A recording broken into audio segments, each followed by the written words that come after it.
Okay, I'm going to go ahead and get started here. Thank you all for joining us today. So before we get started, just a little housekeeping. So chat is available for attendee discussion, but we would prefer if you use the Q&A function to direct any questions to the panelists. We're going to hold all questions to the end, but feel free to put in questions as you think of them. And I believe there is an upvote feature that you can use. So if there's a question you really want answered, you can upvote those questions to the top. And closed captioning is available, and you can enable that at the bottom of your Zoom screen if you need it. So just to introduce myself formally, I'm Kalita Thomas, and I'm the Copyright and Scholarly Communications Librarian at CSU Libraries. And I'll let my colleague introduce herself. I'm Renee Watson, she, her, hers, the Online Learning and Student Success Librarian. And we are your co-moderators for today's panel session. And we'd also like to give a shout out to CSU's Office of Inclusive Excellence, who provided the grant funding for this panel and project, as well as to the co-PIs for this project, Jimena Breton and Michelle Wilde. And just to give a bit of context, the purpose of this project is to enhance mentorship for all libraries faculty, but especially for folks who hold marginalized identities, and to better support faculty as they move through all ranks of promotion. And today's panel will explore different perspectives surrounding mentorship and best practices for making mentorship more inclusive. And with that, I'm going to begin introducing our esteemed panelists.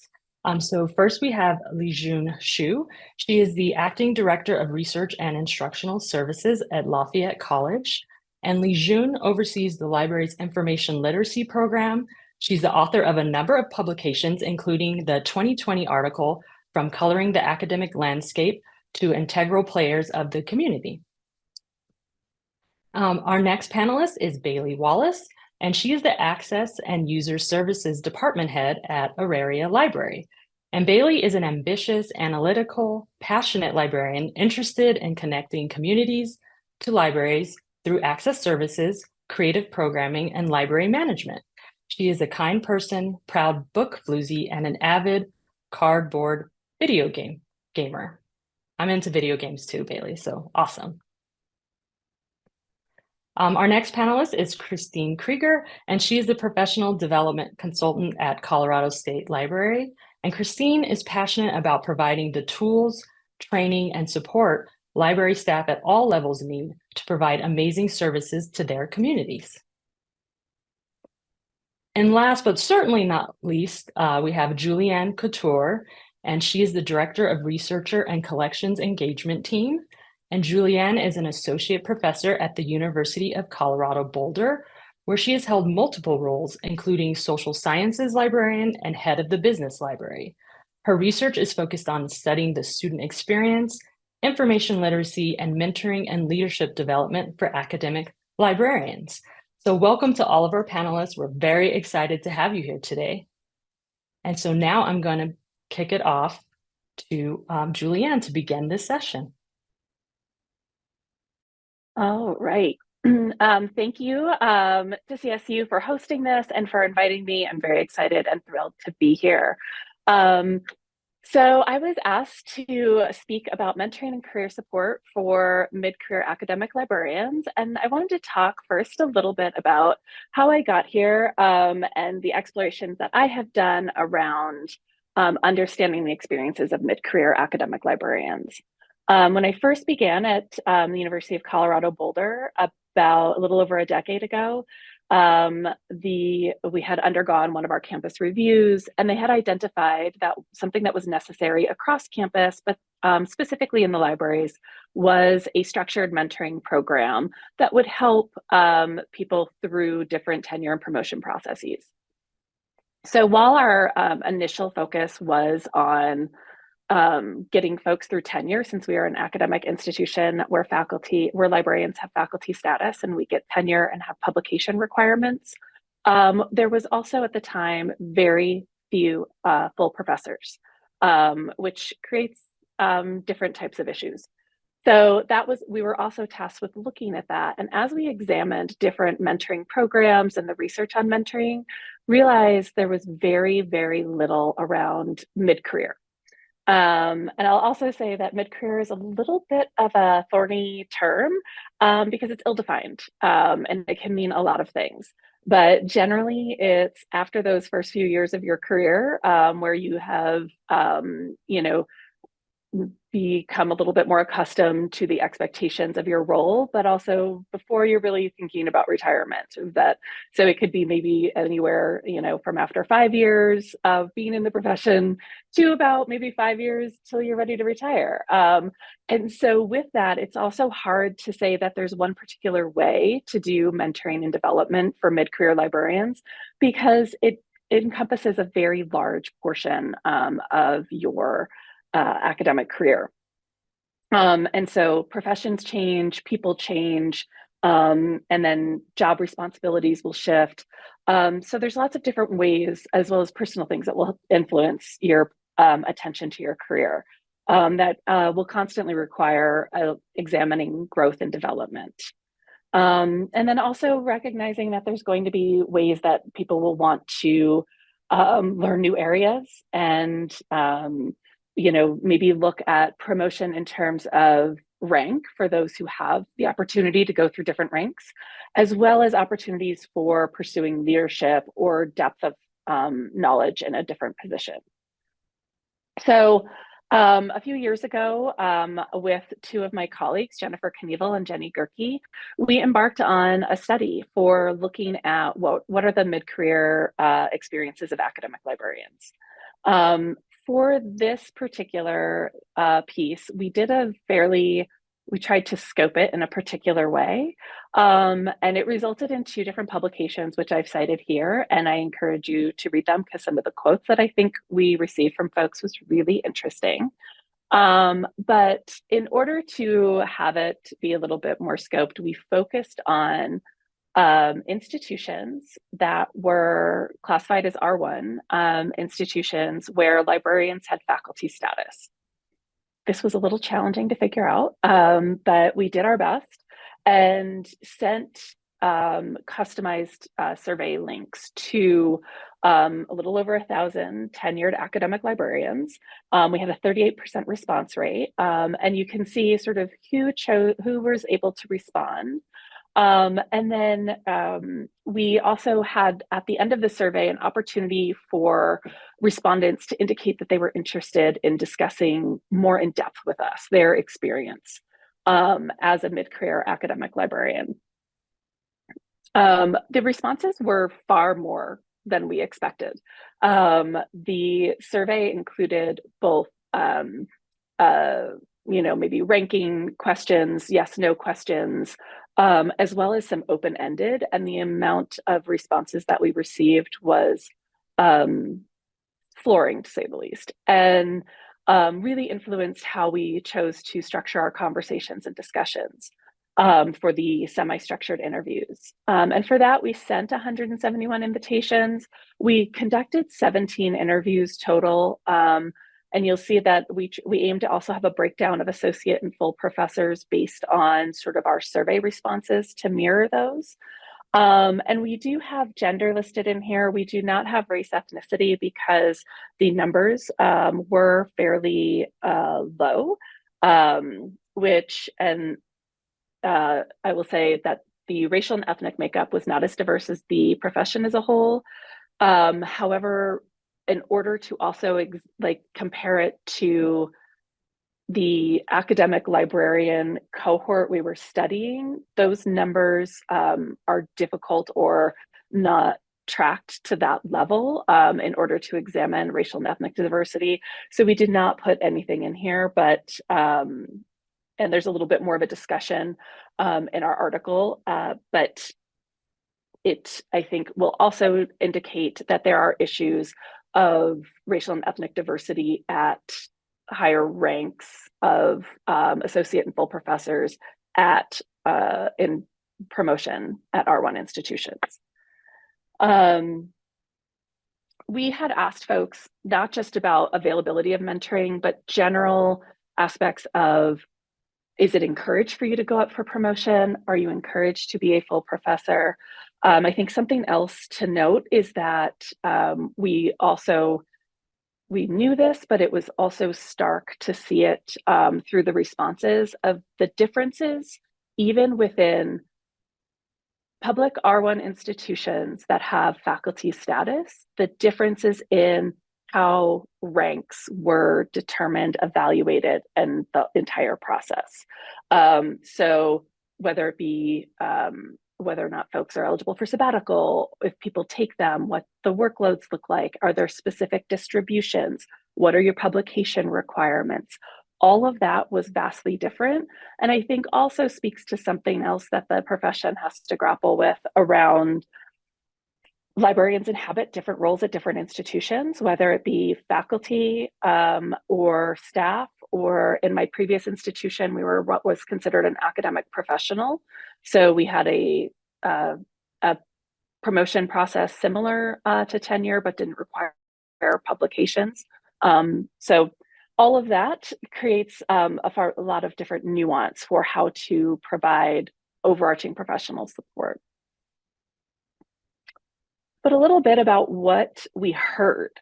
What we heard is that there's a strong desire for mentoring and career development from mid-career librarians. They felt that at the time of whether it be tenure or after a first few years of their professional careers, that the support was withdrawn. And this could look like travel support in order to attend conferences. It can also look like formal structured mentoring. But that they still felt that they needed guidance on how to handle this next stage of their career, that they still wanted support in developing professional networks, both within their institution and within the profession. And that, there was a lot of uncertainty and how to go about finding those people who could help guide them for the next phase of the next stage of their career. Also concerning was that a lot of people encountered unclear criteria and processes.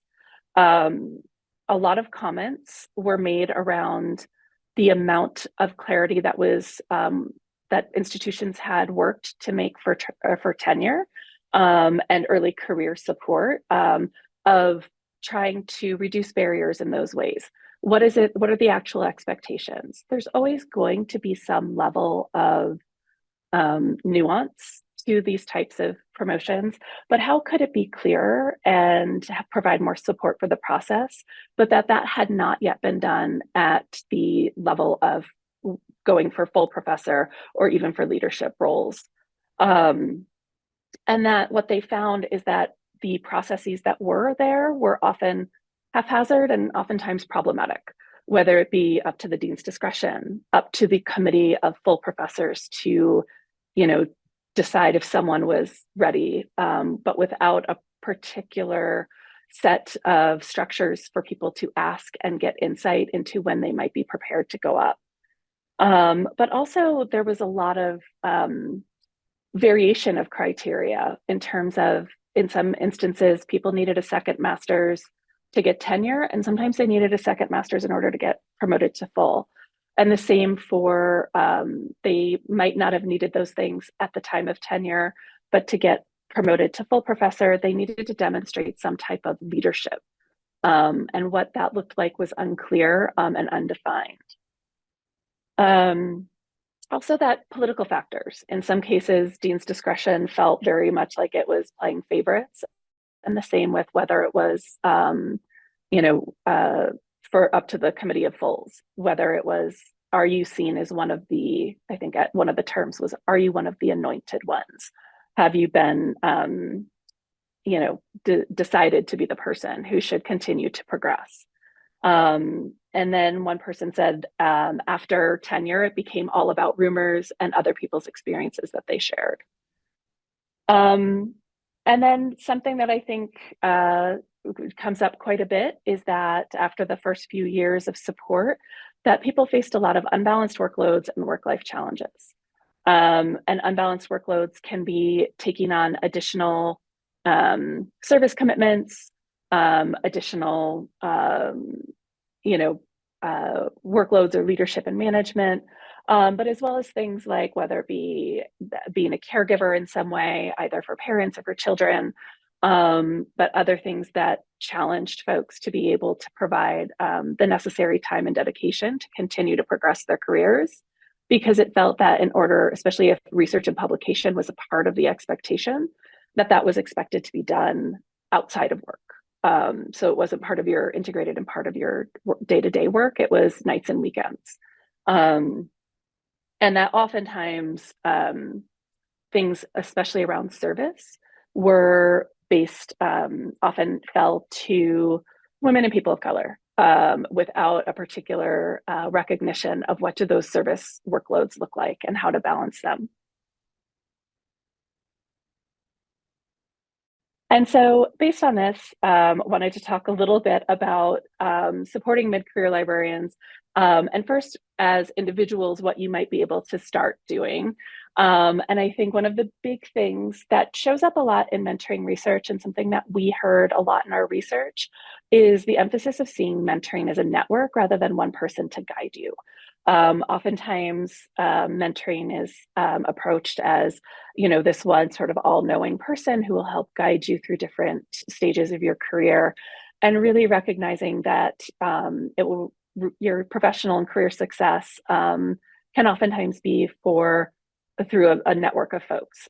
So thinking about, what does your network look like, and what are the gaps that would be helpful to try to identify. And so it might be, who helps provide accountability for you?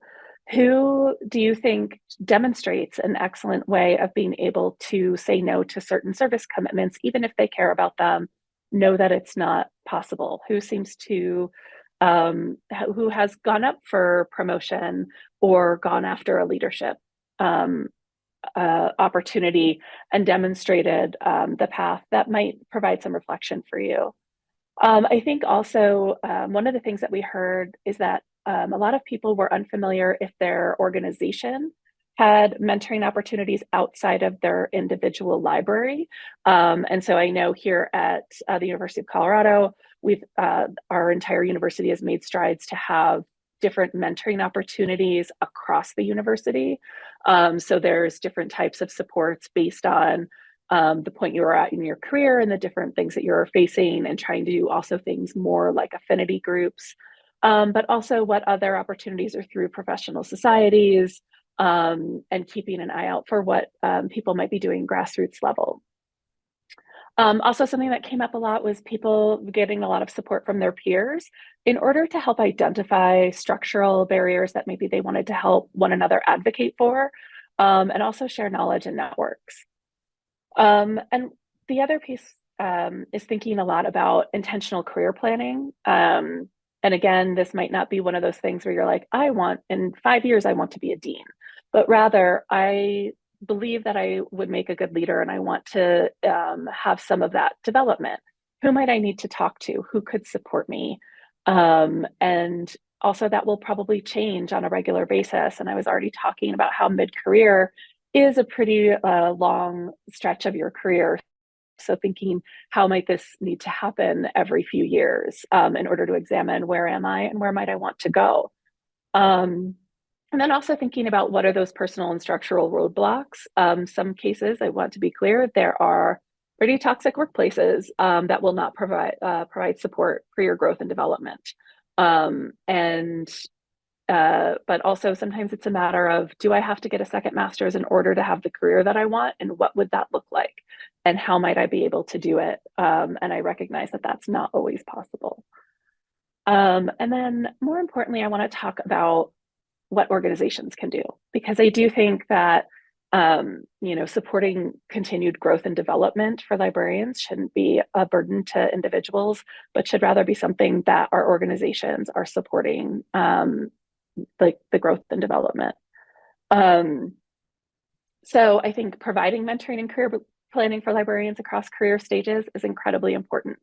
So how is it that there is a formalized structure in place? There is a lot of research about how, the idea of finding that like quote unquote natural mentor can be incredibly beneficial.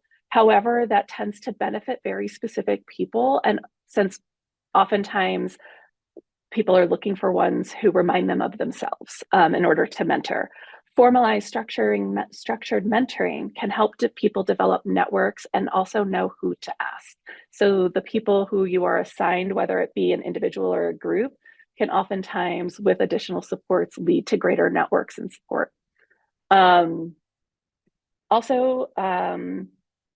And identifying, the other thing organizations can do is identify those campus or organization level opportunities so that everyone isn't replicating the work, having a way to share that information around different pieces of different areas of initiatives. And then if your organization is willing to provide funding support for some of them, whether it be like there's different fellowships and mentoring, national mentoring that you have to apply and then have funding to attend, clarify if you're able to provide that support. Also, take time to clarify processes. What are the actual processes and procedures? While something like that's referred to as social persuasion is really helpful, and that is if, say, a full professor says, "Oh, Juliann, we think that you are prepared to go up for full," oftentimes is very encouraging for people and helps them take that next step.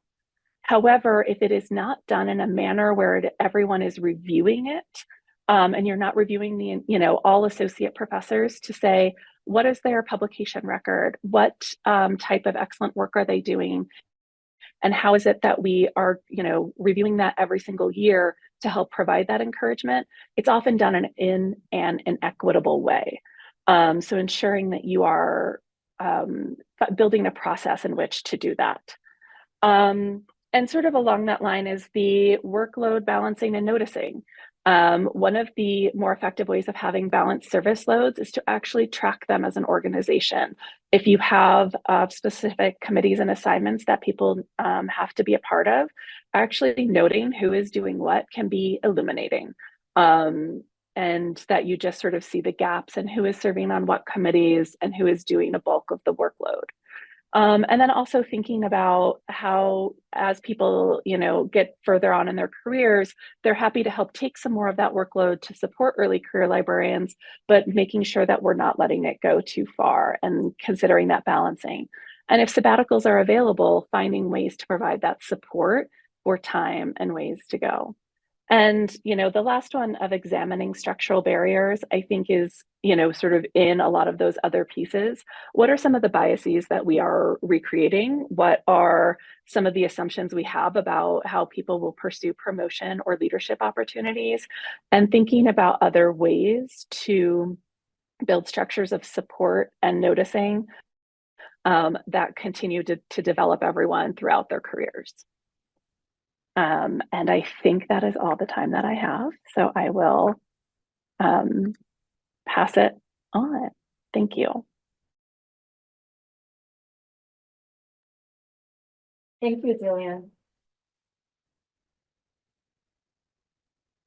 Thanks to Kalida, Renee, and the CSU Libraries for inviting me to speak on the topic of minority librarian mentorship today. And thank you all for joining us.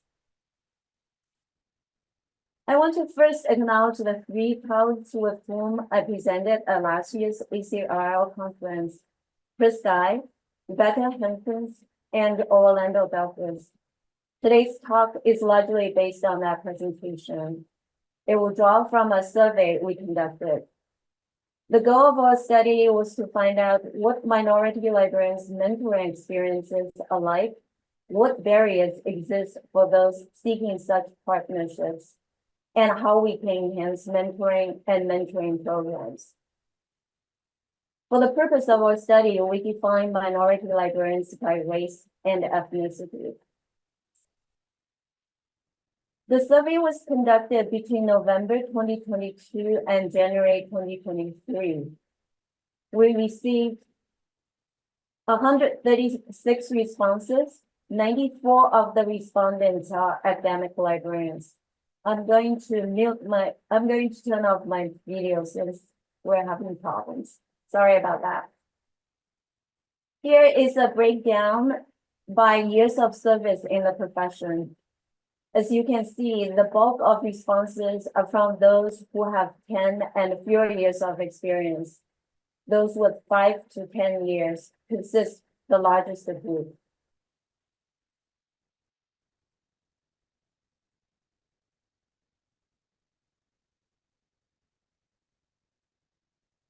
%71% or 96 of the respondents have mentored library professionals. 85 of them have mentored minority professionals. Sorry about this. Close to 80% have been mentored, and within this group, more than half, or about 55, have or had minority mentors. We'll come back to these numbers later when we look at the double-blind issue. 27% of the respondents have white mentors, and close to 18% haven't received any form of mentoring. Most of the respondents formed their mentorship through work. This could be at the library or at the parent institution, and through professional organizations, affiliations, and the library schools. A small percentage rely on personal networking, including cold emailing and mutual connections. Some of the relationships are signed through a formal mentoring program. For example, Chris and I were matched through the ACRL instruction section's mentoring program. Some are more organic. Colleagues and supervisors often provide some type of informal mentoring. Overall, our respondents report formal and informal venues in roughly equal proportions. However, most relationships formed through organizations seem to rely on formal venues, while those formed through work are more organic and on the informal side.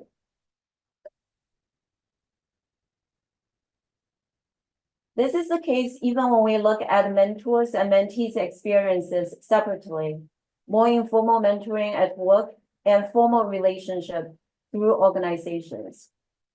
Formal mentoring programs through professional organizations are significant to both mentors and mentees.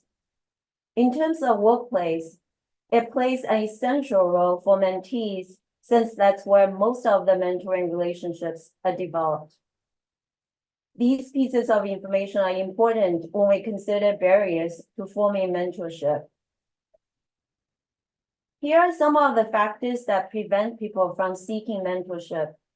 Certain elements stand out for both mentors and mentees, and also within each group. Lack of time seems the case across the board. People have a lot on their plates. Many already work at capacity. So it's really hard to find the time and energy to give. Lack of opportunities. There's not enough formal programs. And as Juliann just mentioned, mentoring support often focuses on early career, and there's no mentoring after 3 to 5 years or after tenure. Mentoring formed through professional organizations are based on affiliations or memberships, and the fee to join can be prohibitive. People don't know mentoring is a possibility or how to start to look for mentors or serve as mentors. Some don't feel qualified to mentor. Some also point to the amount of paperwork and assignment as a potential barrier. They make mentoring feel more like a chore. Another big barrier is that there's simply not enough minority librarians to serve as mentors.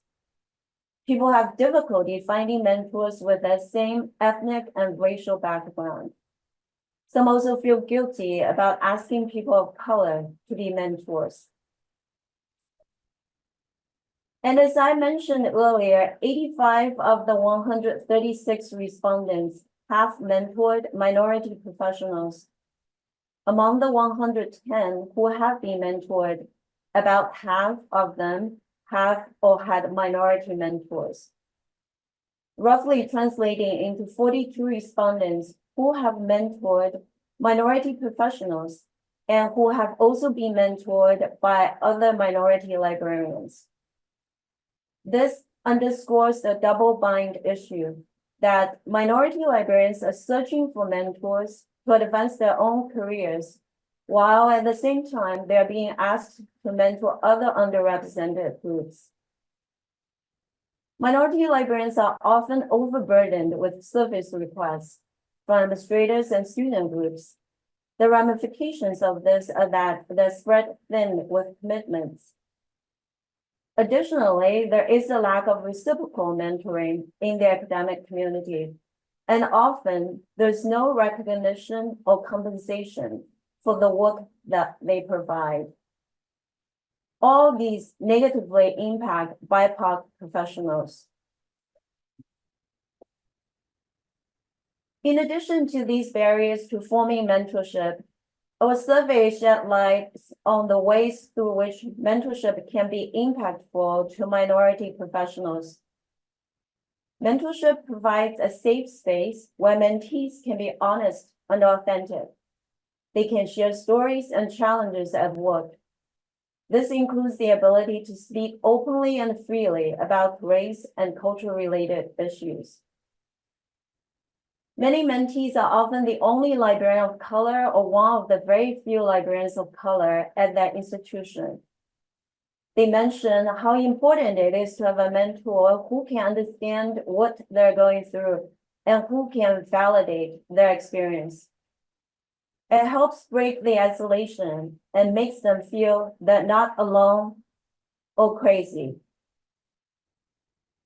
Many consider the mentor their role model, someone to learn from, including how the mentor navigates challenges and builds careers. Mentors often provide valuable job advice, alerting mentees to job opportunities and help mentees make decisions about their career. Through their mentors, mentees are able to tap into other professional development opportunities, as well as the mentor's connection network, which furthers the sense of belonging.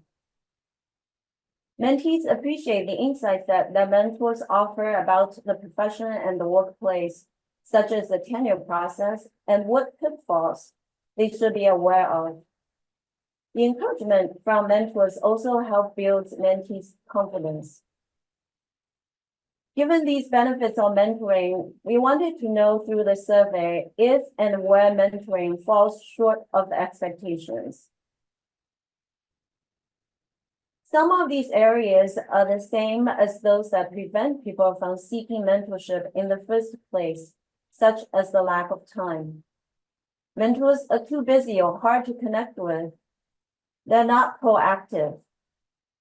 Meetings are not structured. It's not clear what the expectations and boundaries are. The relationship between mentors and mentees is a hierarchy of knowledge, with mentors knowing all the answers and imparting information in their mentees. Mentees are the needy ones. They have to initiate most of the communication. There's a lack of cultural sensitivity and competence, and it's hard to have conversations about racial identity and its impact on work. Mentees wish there were more opportunities to participate in publishing, presentation, and other growth initiatives. Mentors identified similar issues such as the lack of time and structures. There's no time to meet or check in. Mentors don't receive any formal training. They have to figure out how to mentor on their own. Mentees don't seem interested. They're not responding or participating. They're not willing to guide the conversation. The relationship is not reciprocal, and mentors don't feel valued. Mentors' work is not recognized by professional organizations or their libraries. Goals and interests of both parties do not align. Given these less than desirable experiences, the effective strategies highlighted by participants are not surprising. Many of them probably resonate with most of us since they have to do with relationship building. Open communication, active listening, open and honest conversations, clear expectations and goals, regular meetings and check-ins, and commitment to mutual learning. Considering the benefits of mentoring to minority professionals and the various barriers they face in forming and developing impactful mentorship, I want to conclude with a few reflections. Although these are mainly about what libraries and professional organizations can do, I believe all of us have a role to play in creating pathways and expanding opportunities for minority librarians. Enhance mentoring programs to ensure that mentoring is effective. Provide some form of training and coaching or guidance. Incorporate DEI-related topics in these conversations to address issues such as privilege, positionality, and the lack of cultural sensitivity and competence. Limit the amount of paperwork. Offer more mentoring opportunities. Mentoring doesn't have to be just one-on-one. Organizations and libraries can explore different forms, such as the buddy system and group mentoring. Expand mentoring beyond 3 to 5 years. Provide better institutional support by creating not only more opportunities, but also a workplace culture that values mentoring. Compensate people for the work they do. Make mentoring count in salary increases, promotions, and career advancement. The support could also be in the form of funding support. As I mentioned earlier, it could be expensive for individuals to join professional organizations to take advantage of mentoring opportunities. Perhaps libraries can consider paying membership fees, which is what our dean is doing at our library, or explore other incentives. Professional groups can also consider different fee structures and removing membership requirements so that more people can participate in mentoring programs. Actively promote mentoring opportunities to raise people's awareness. Perhaps start doing this more in library schools. Last but not least, have more minority librarians in the profession and diversify the ranks. These can help address the need for minority mentors and the double bind issue. It will also create a nice feedback loop, resulting in better recruitment, retention, and advancement of minority librarians. Thank you. I look forward to your questions.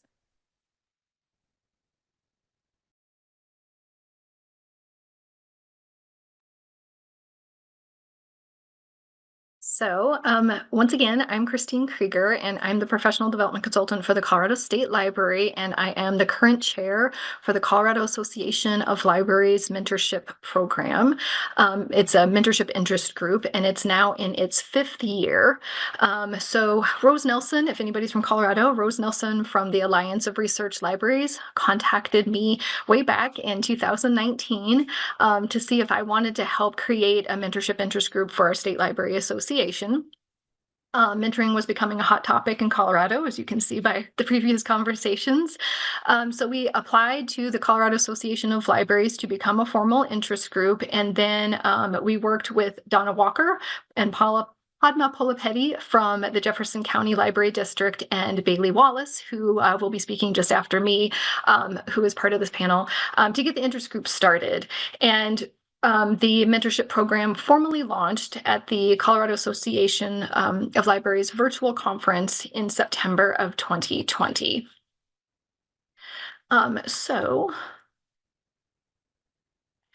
we really wanted to create a mentoring program that would appeal to library staff of all kinds. And once again, like a Colorado Association of Libraries, as well as the Colorado State Library, we work across library types. So we were really hoping to be able to entice and reach people across the state of Colorado.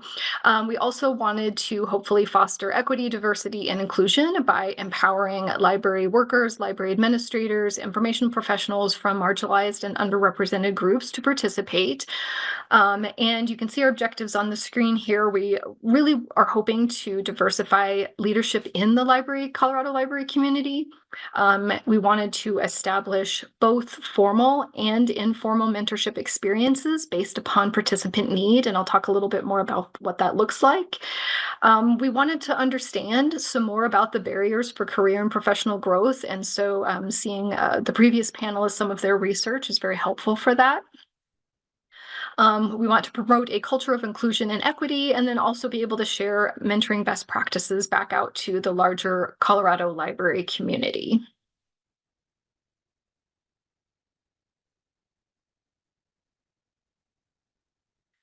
So in line with our stated purpose and goals, we spent a good portion of the time between 2019 and 2020 really trying to brainstorm all of the different ways that individuals at all levels could be involved and what barriers might prevent them from signing up to be a mentee or a mentor. And once again, the previous panelists have talked a lot about what barriers exist. So we also were looking at things like time commitment, organizational support, cost, and relevance. We really wanted this program to be open to any library staff across Colorado. If you happen to be in Colorado and you are a part of the Colorado Association of Libraries, the majority of interest groups require you to be a member of that organization in order to participate. So we brainstormed a different way of participating. We have a core committee of 5 people who are Cal members, and then we worked with different organizations each year, different library organizations each year, to provide a stipend back to the Colorado Association of Libraries so that anybody who is working in libraries in Colorado could be a mentor or a mentee regardless of whether or not they were a Cal member. So once again, we were finding a different way of dealing with some of those organizational costs. We do always encourage people to be Cal members, but once again, we really wanted this to be available to everyone, and we understand that there are many, many reasons why Colorado staff can't or don't join the Colorado Association of Libraries. And then we really wanted to create a wide variety of mentoring opportunities, and you can see these listed on the screen here. We provide career growth mentoring. This is probably our most popular one. It is a traditional one-on-one mentee-mentor pair. It typically is long-lasting, anywhere from 6 months to a year, sometimes longer, where realistically you're spending a lot of time building that relationship between the mentee and mentor, that trust, before kind of digging into whatever topics the mentee is looking to grow in. And it provides a kind of a social learning relationship designed to increase skills and confidence, and is very much relationship based.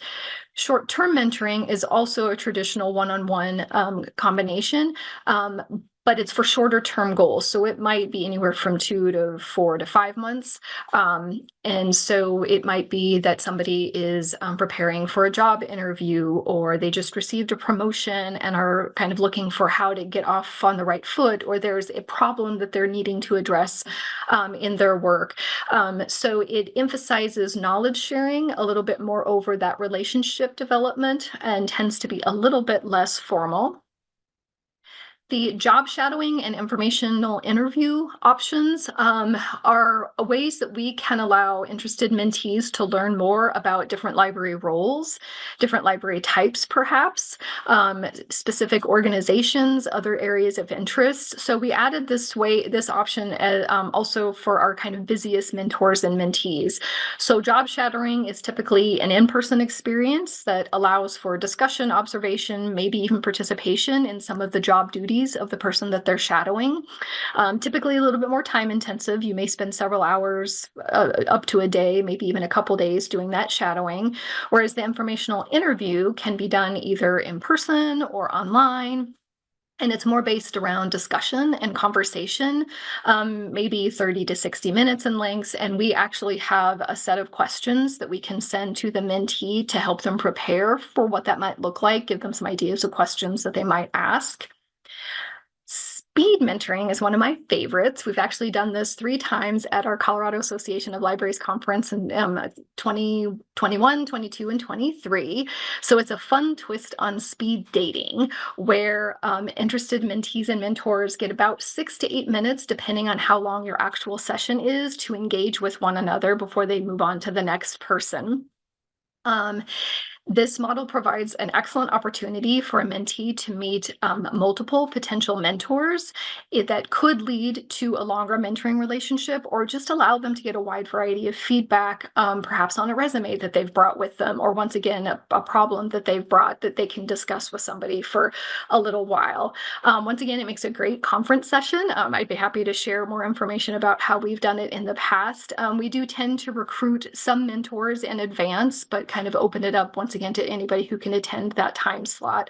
And we've used it in our leadership. The Colorado Association of Libraries also has a leadership institute, and mentoring is part of that. And I'm involved in that. And it once again provides them a way that they might be able to speak with leaders that they maybe have heard of or run into, but kind of get a better idea who might be a good fit for that more formal mentorship opportunity.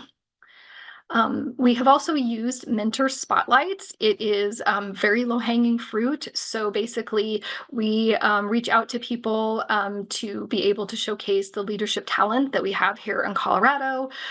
We've identified lots of leaders in a wide variety of positions and job descriptions, and we ask whether they would like to address leadership type questions in a video, an audio, a blog post, or an interview format. So far, all but one have taken us up on the interview format. And right now we're aiming for quarterly to coincide with the Colorado Associations of Libraries newsletter. It also gets posted via social media, and it's on the Colorado Association of Libraries website under the Mentorship Interest Group. And then one that we haven't had any takers on, but you might still consider, is conference mentoring. So it's designed for first-time conference attendees. Maybe you're new to Colorado, excuse me, you're new to the Colorado Association of Libraries, you've never been to whatever conference you're going to, but it's a way of pairing a new person with somebody who's a little bit more seasoned, and they can kind of show them the ropes, help them get prepared, how to get the most out of the conference. And then finally, our group and peer mentoring circles were fabulous additions that Bailey Wallace, who's going to speak next, brought to our program, and I will let her talk about that in more detail.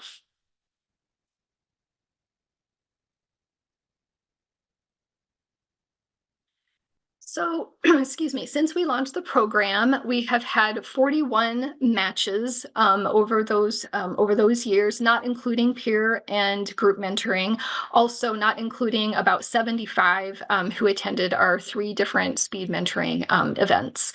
Most of them, as I said before, were the longer career growth. That seems to be what most people are looking for right now.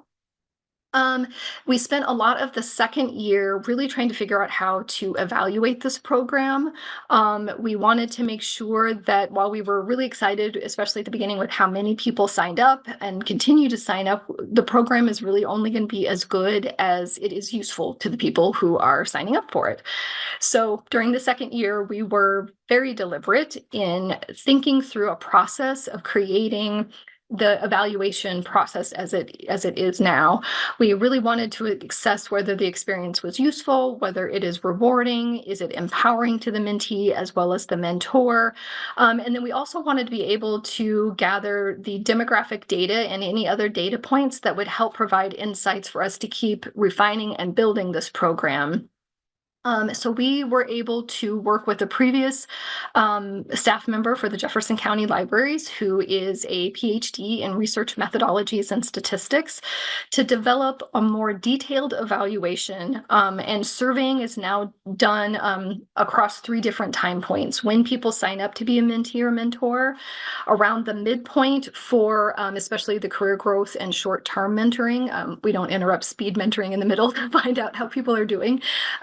And then when they exit the program. All surveys are anonymous, but there's several questions that sort of carry across all 3 of those data points. And then we also received help in really trying to integrate components of the surveys to be inclusive around finding out demographic data, especially around race and gender. Once again, people can disclose if they prefer, they don't have to. So on the slide here, you can see some of our initial results from mentees. 86% of mentees reported that their mentoring experience contributed to a feeling supported in the field. 93% reported that their mentor provided them a safe space. 86% reported that their mentoring experience supported their whole self, so both their personal and professional goals. And then for mentors, 80% reported feeling more connected to the profession. 93% reported, oops, I did not get my slides moved. Sorry about that.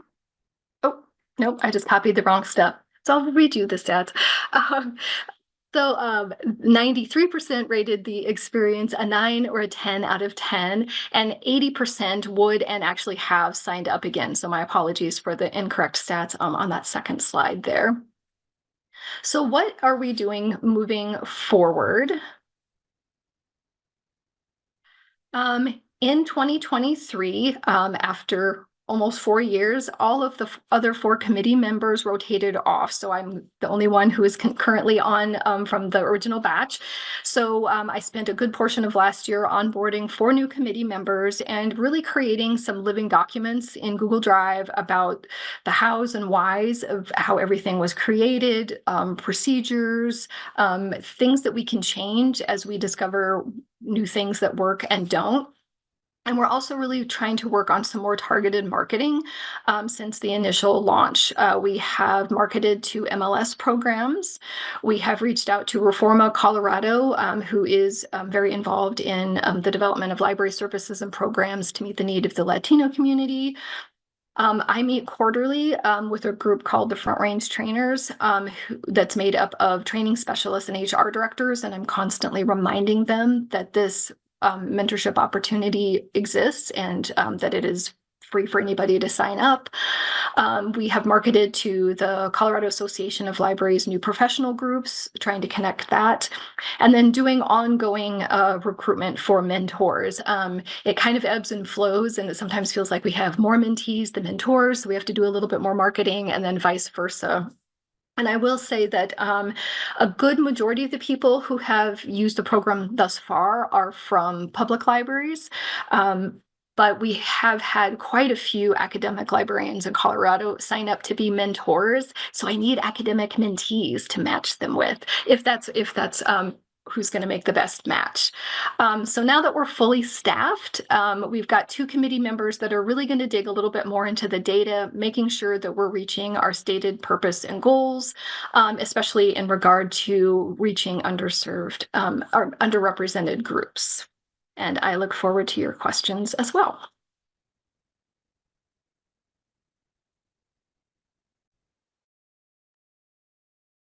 All right, hello everybody. So glad to be here today. Thanks to all my panelists for their great presentations and our organizers for getting us prepared to go today. My name is Wallace. I am currently the Access and User Services Department Head at Auraria Library, which is an academic library in Denver, Colorado. I'm here today to discuss, I'm here today to discuss my mentorship experience, which includes co-authoring a book chapter called Undoing the Dyad, Re-examining Mentorship with a Feminist Lens, and participating and organizing group and peer mentoring with the Cal Mentorship Interest Group, which my colleague Christine just talked about. So before we dive into talking about the chapter, I wanted to take a brief moment to acknowledge and thank my co-authors, Elliot Trucks and Melissa DeWitt. This chapter was a collaborative effort during 2020, and while I don't remember writing most of it because it was during a global pandemic, I do remember the support and camaraderie with my fellow co-authors, and I'm very proud of the work that we produced during that time. So the authors were first interested in mentorship because we were serving on the Colorado Association of Libraries new professional interest group, and we're facilitating multiple mentorship activities. During these mentorship activities, sorry about that, we got feedback that it could be very difficult to enter into and maintain traditional dyad mentorship relationships. And so this prompted the authors to begin thinking about more accessible forms of mentorship. So that led us to research and this book chapter. So our book chapter weaves together lived experiences and research in order to interrogate the traditional dyad model under a feminist lens. So the traditional dyad model is one where the senior experienced employee passes down wisdom and guidance to the junior inexperienced employee. And when you highlight this with the feminist lens, it illustrates the harm that can and does happen to groups marginalized by the dominant culture. Throughout the book chapter, we then offered alternative methods of mentorship and ended with a call of action to all librarians to help implement better mentoring programs. Mentorship, feminism, and librarianship. Oh my. So we started our chapter with a brief history of mentorship, and we found this really great article by Helen Cawley called A Rough Guide to the History of Mentoring from a Marxist Feminist Perspective, which really shaped this section of our chapter. So Cawley's article states that there are 4 stages in history: the Homeric, the classical, the Victorian, and the modern. So mentorship actually dates back to ancient Greece, and it has laid the foundation for the model we see in the Western world today. The word mentor originated from Homer's epic poem, The Odyssey. In this story, there is a character named Mentor who is tasked with providing guidance to Odysseus' son, who is ruling Ithaca in his father's stead. So throughout the Homeric and classical stages in the history of mentorship, mentorship was a tool used to keep power within certain classes. And we see that in the Odyssey when Odysseus is passing power down to his son. Then in the Victorian stage, mentorship became prominent in programs that were working with impoverished and disenfranchised groups. The leaders of these programs argued that these groups needed a moral role model in the upper and middle classes to show them the way. And then as these programs grew into the modern age, resources became scarce, which led to ill-equipped and untrained mentors. So Cawley's article really argues that mentorship as a practice shifted from dominant groups reproducing their own power to subordinate groups reproducing their own oppression. This is a really powerful quote, and it kind of shaped how we were thinking about mentorship. And it showed that mentorship really has used the beginning of time to regulate power within a class system. Really great article. I highly recommend it. I have it cited at the end slide of my presentation. So next, our chapter discusses a feminist lens. The authors were interested in applying a feminist lens because we felt that feminist principles and values could lead to more accessible and inclusive forms of mentorship. We started by exploring feminist theories, interpretations, and research, and found some shared commonalities, such as power imbalances. The concept of power, who has it, who is harmed by it, is a foundation for feminist theory. Feminist literature often focuses on the power cisgender men have over cisgender women, but other identities face power imbalances as well, based on race, sexual identity, gender identity, class, and ability. Power imbalances play a major role in dyad mentoring relationships. Another commonality is ethic of care. While not solely a feminist principle, ethic of care implies that there is a moral significance in the fundamental elements of relationships and dependencies. Maintaining relationships, caring and relating to others helps society meet human needs. Due to traditional gender roles of women, such as mothering or homemaking, ethic of care resonates with many women, and this translates to female-dominated professions such as social work, nursing, or librarianship. Mentoring relationships that include deep care and reliance and fully support the whole person were of interest to the authors. And a final commonality that we explored was valuing lived experiences. Feminist research values subjectivity and recognizing how one's lived experience are essential to understanding. Appreciating differences and experience is vital for caring for the whole person, opposed to patriarchal expectations of assimilation, where people must fit into the norm of the dominant culture. We knew that traditional dyad mentorship focused on assimilation, and we wanted to find alternative methods that valued lived experiences. So these commonalities found throughout feminist theory formed the basis of our analysis.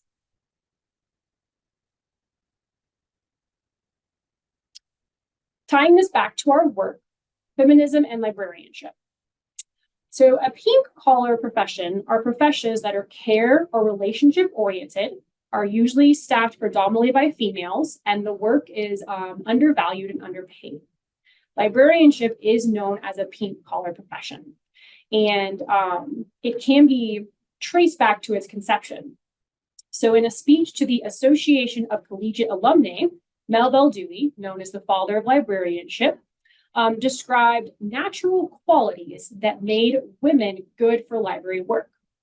He states accuracy, order, or what we call the housekeeping instinct, executive ability, and above all, earnestness and enthusiasm. Considering this is the groundwork, it is easy to see how our profession has remained feminized and actually linked to some current library theories and trends, such as vocational awe. While librarianship may be feminized, it does not always align with feminist principles and values. And the authors did acknowledge that if feminism is wielded maliciously, it can be harmful. Despite this, we wanted to encourage library workers entering into mentoring relationships to consider feminist concepts to better support current and future library workers. All right, problems with traditional dyad models, and my fellow panelists have pointed out a few of these already. We do want to start by acknowledging, and by we, I mean the authors, sorry, acknowledging that there are really good traditional dyad mentorship programs out there. For example, the program that my fellow colleagues at the Mentorship Interest Group put together through Cal is a really great program. With this being said, there are still multiple issues with this type of mentorship. So from our research and lived experience, we found two main areas where problems arise: program structure and relationship building. So for program structures, many programs are put together, but do not provide clear instructions, which leave mentors and mentees in the dark on how to move forward, which can create problems. Another issue is mentor-mentee compatibility. If a program does not have a structure in place to match people who have the same goals or interests, this can also lead to problems. Finally, this model is focused on junior and inexperienced employees and leaves out support for mid-career, transitioning, or experienced professionals. In the dyad model, there appears to be an invisible line, whether that's a promotion or 5+ years of experience, that moves a professional from the mentee to the mentor role. At this point, they are expected to pick up the mantle and successfully mentor with little to no training. This reinforces Colley's argument about the subordinate groups reproducing their own oppression. Now, the success of the mentorship program is not completely up to the program creators or organizers. It is up to the mentor and mentee to come together to build a successful working relationship, which leads to the second set of problems, which is relationship building. So many mentors and mentees enter into a relationship with unclear expectations. They have glorified or simplified expectations that do not prepare them for the challenges it takes to build a mentorship relationship. Also, many people are focused on finding the right fit. The authors experienced this when they also ran a speed mentoring activity, much like the one Christine talked about for the new professionals interest group. We had feedback. We had people tell us that it was hard to find the right person, and they were consistently let down because they could not find the right person to enter with their mentorship relationship. And then finally, another problem is that there might be unfair workloads. It does take work to enter into this relationship, and if it's unfairly placed on the mentee or mentor, it can cause a strained relationship, which can lead to burnout or feelings of resentment.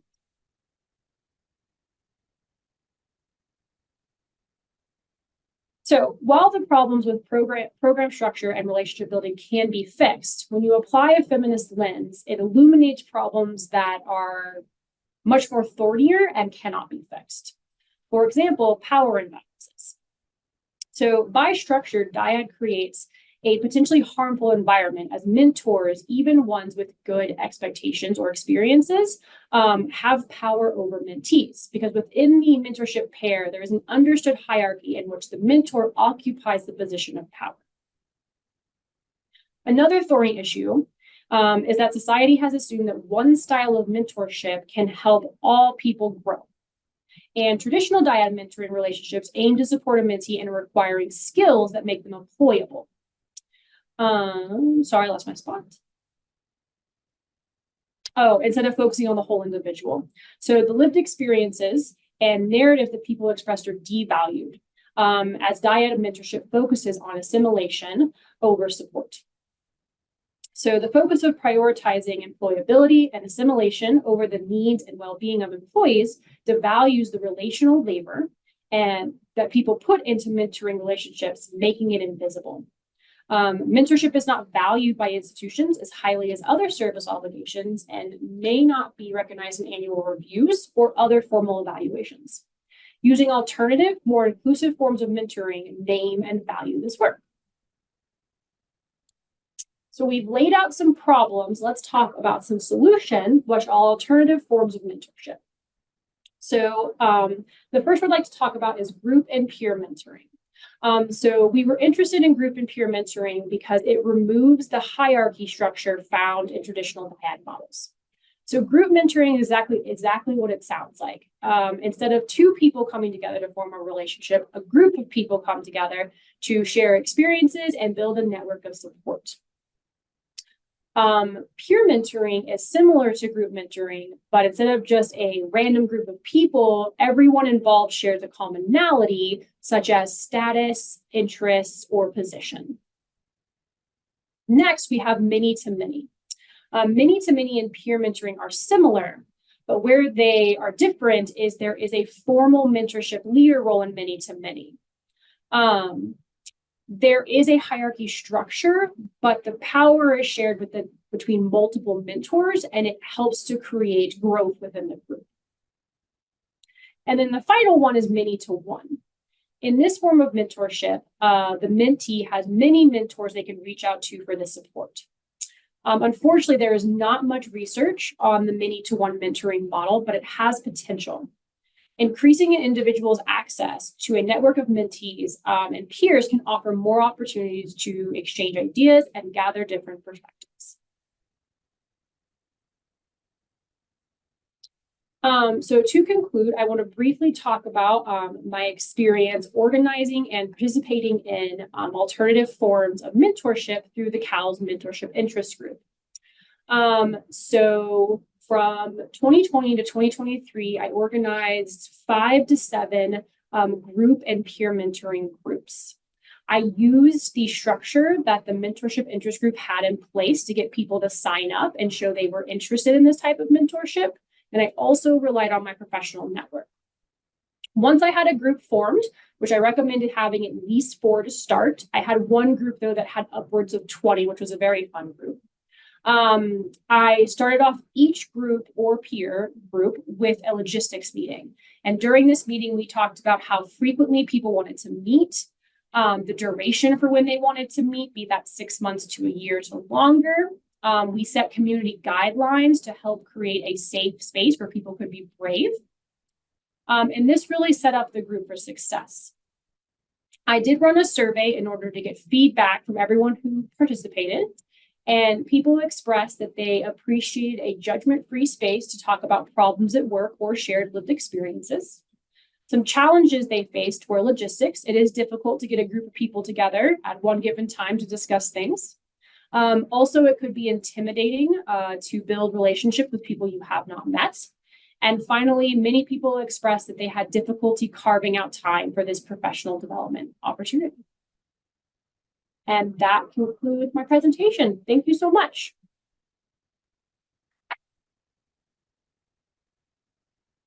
Yeah, and a big thank you to all the panelists for sharing their valuable insights on mentorship. I know I really learned a lot. And so now we're going to move to the Q&A portion of the panel. And I believe we have some questions geared up in the Q&A. And for the panelists, if it's a general question, feel free to use the raise your hand function, and we'll call on you based on that, unless the question, of course, is directed to you. So I will let Renee check out the Q&A and read off any questions that we may have.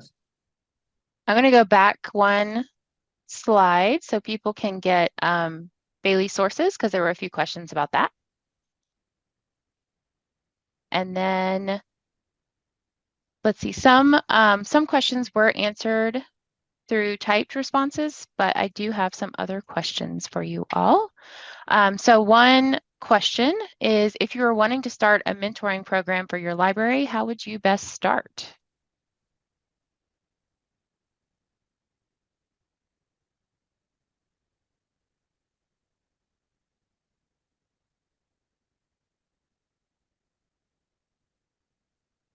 Does I see anyone that want to Christine, jump in? Oh, yeah. Christine has raised her hand, so I'll go ahead and let Christine answer that. I would, like I say I'm ready and then I'm not. I would say kind of do a little bit of your research and kind of find out what people are looking for. I also can recommend two books that have been very helpful for me, and that I also recommend when we are connecting mentees and mentors. Both of them are written by Lois Zachary. One is the Mentor's Guide and one is the Mentee's Guide.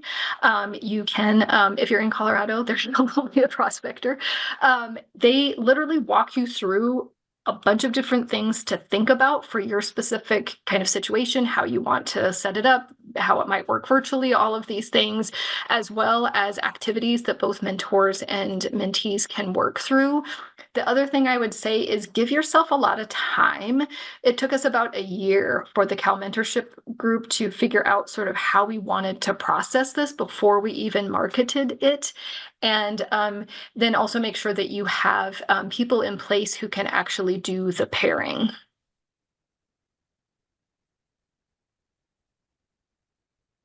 Great, thank you so much, Christine. Did anyone else want to chime in on that question? Or, oh, Juliann? Yeah, so I do think there's a lot of mentoring literature out there, and finding sort of what works for you. I do really appreciate Bailey's presentation, because I think it's incredibly important to think about what are your needs and what and what is the purpose of the program, because you might have to maybe start small and build up, but really articulating the scope and purpose and needs, and then what are some of the other possibilities. Dyads can provide some support, but also really thinking through what are the other possibilities, and how can you structure it in such a way that would help facilitate that, and providing some guidance and trainings. A lot of people, I think this came up in a few of the sessions, where people are like, I don't feel prepared to be a mentor. And sometimes people just need to hear that you don't have to have all the answers. I think that's this common misconception that a mentor is almost like this,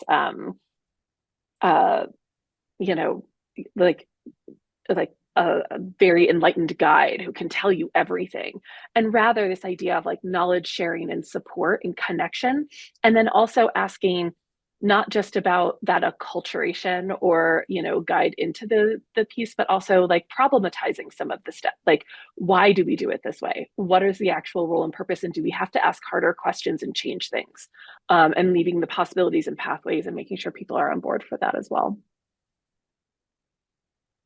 Great, thank you so much, Juliann. And I see Lijuan, you have your hand raised.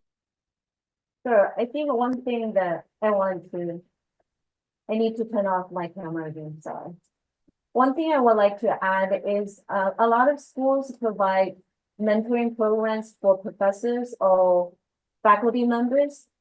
Perhaps look to see what kind of mentoring programs are in place for faculty, and libraries can borrow some of the ideas from those programs as well. So looking outside the libraries for ideas could be helpful. Yeah, that's a great suggestion. Okay, do we want to move on to another question? Do you have another one geared up for us, Renee? Yeah, this question is for Lijuan again. So what type of cultural sensitivity training would she recommend for mentoring programs? I haven't done any kind of cultural sensitivity training. I think there are things that we can all self-educate. So we're all working in libraries, so we're surrounded by books. There's a vast literature out there that we can all read and learn about cultural sensitivity and competence. I mentioned in my presentation that Chris Guy and I actually met through ACRL instructions mentoring program, instruction sections mentoring program. We were provided a lot of guidance, but none of it had anything to do with racial identity and how that affects what kind of challenges we might see in instruction. So we literally just ditched the guidance provided by the mentoring program and figure out on what we could do. But again, I would recommend that we can all self-educate. There are a couple of books, there are actually two authors I would recommend. One is Oluo Ijeoma, her book, So You Want to Talk About Race. And the other one is by Sarah Ahmed, How to Living a Feminist Life. I can put in the Q&A if you want to consult those books. Yeah, that would be great, Lijuan, if you want to go ahead and pop that into the chat for folks if you have those readily available. And Renee, do we have any other questions geared up? Yes. I think this is an open question. So did you come across any examples of places where cross-cultural mentoring is being done well? If so, it would be great if you could share these programs and information about their documentation.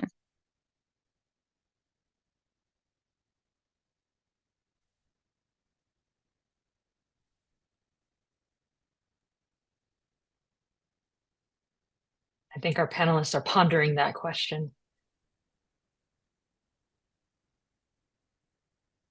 And if it's a no, that's fine. We can move on to another question.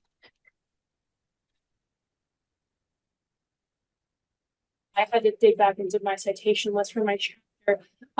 In our chapter, we talked about an article, see if I could find the actual citation here to give to you all, that discussed how white mentors could be good mentors for people of color. And this article discussed how white mentors are usually collectors, nightlights, and allies. And once again, showed the variety of ways that white people can either support or hinder people who faced marginalizations. And the article was fantastic and talked about how there can be better mentorship relationships. And I will try to track down that citation and put it in the chat.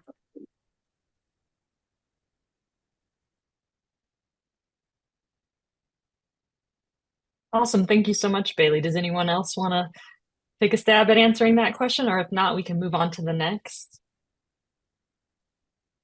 No? Okay. We have a few, so let's... Oh, okay. Let's keep it going. Go ahead, Renee. Let's see. This was during Bailey's presentation, so it might be for you. When looking at mentoring relationships, how did the mentor-mentee relate to each other? Was it better to have them not be from the same institution? Does that make sense? I think so. And Christine might be able to talk a little bit more about this too, as I the more traditional career growth model. For the group and peer mentoring, it came down more to who was honestly available and interested in this type. I think it was relatively new in Colorado to introduce this, and so people had a lot of questions. So some groups were formed directly due to people's positions, such as there was a mid-manager peer mentoring circle, but also within like the larger groups, there was one that was focused on supporting LGBTQ librarians. And so that was a mixture of public, academic, special, really anyone who was interested joined that group. And I don't know if it was better or not, it was just how the groups were formed. Christine, I'll kick it over to you. For the Cal Mentorship Interest Group, primarily we are putting people together, once again, based upon they have a chance to say sort of what it is they're looking for. And so that's primarily how we match them, but we primarily are matching people who are not from the same organization. I also mentioned that we do mentoring for the Cal Leadership Institute, and same thing. We highly recommend that they are paired with a mentor who is not of their same organization. That is not to say that you can't have great mentors at your organization. But we're coming at it from a place with both institutions of wanting to expand somebody's network and provide them something else, something outside of where they are, especially if they're working on something longer term where there may be tricky situations. We already know that the librarian world is very small and Colorado's even smaller still, but providing them, once again, that safe space where they can have the conversations and get perspectives from somebody who doesn't necessarily work in their organization. So I can't say if one is better than another. Once again, that might have to do with what your actual purpose of your program is. And I think a lot is going to go back to that actual purpose. Great. Thank you for chiming in, Bailey and Christine. Renee, do we have another question in the We queue? do. What are some ways right. that we can provide mentoring to support marginalized and underrepresented populations without putting an undue burden on the people who share these identities? What can organizations do?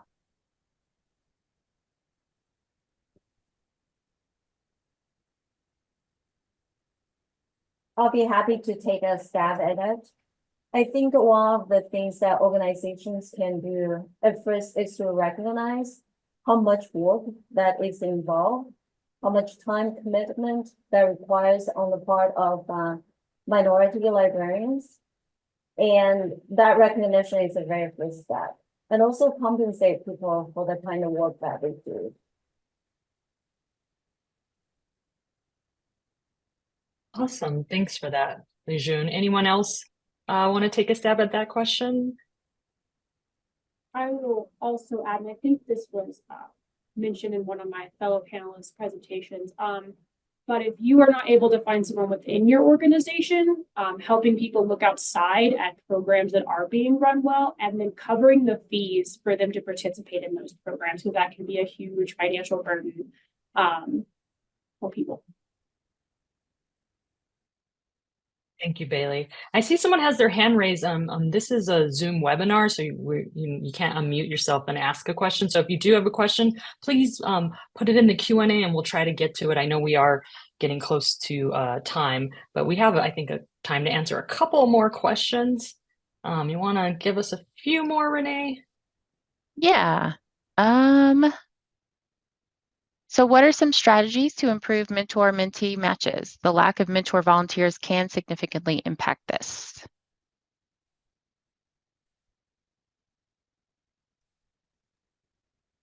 Oh, go ahead, Christine. Thank you.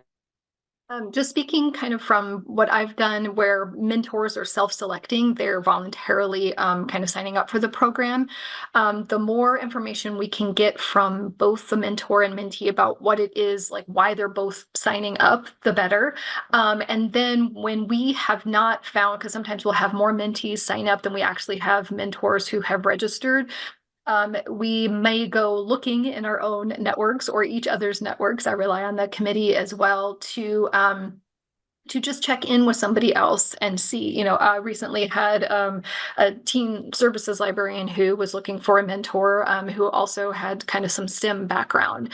And we poked around different places and it took a couple months, but we actually found somebody. So then once again, I would then reach out to that person, see if they're interested, talk about capacity, talk about what it would look like before matching those people. So I think there's a variety of ways that you can kind of you can do the matching. We also, before the relationship starts, because a lot of times the mentors and mentees don't know each other, one of us who is on the committee meets with them. We meet virtually and we talk about, you know, the purpose for the mentorship interest group. We talk about what each other's looking for. They have a chance to introduce each other.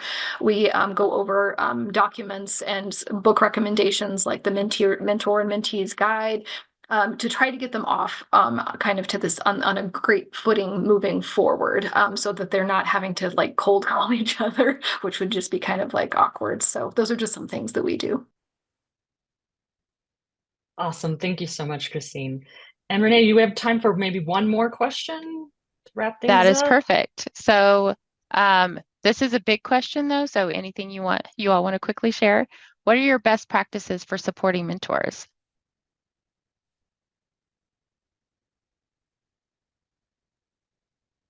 Juliann, you want to kick us off? Sure. I think, again, going back to you don't have to have all of the answers, but thinking about how you can help connect people. And I think one of the other things when we were first launching our mentoring program here at CU, we had someone from on campus come and help facilitate a session that heard especially for our post-tenure people who were acting as mentors, like what were they worried about? What were they concerned about? What, you know, and some of it was around not having all the answers. Some of it was, well, if I don't, you know, immediately have a connection with this person, how do I build it? And also discussing a lot about what are those concerns? What are some of the resources that you don't have to have all of this knowledge, but what is some of the shared information that we can build that everyone can draw from? And that people are probably going to get similar questions. So how do we share that knowledge? And, you know, we have a group mentoring program. So it really is meant to be about like multiple mentors and multiple mentees sharing in that knowledge. But I think it then helps as other mentoring relationships develop that people feel that they can have that space. But I think, you know, I think the big thing is also giving the space for people to ask questions, and recognizing that some of their colleagues might have some answers or support that they can provide, and that you aren't supposed to be all knowing.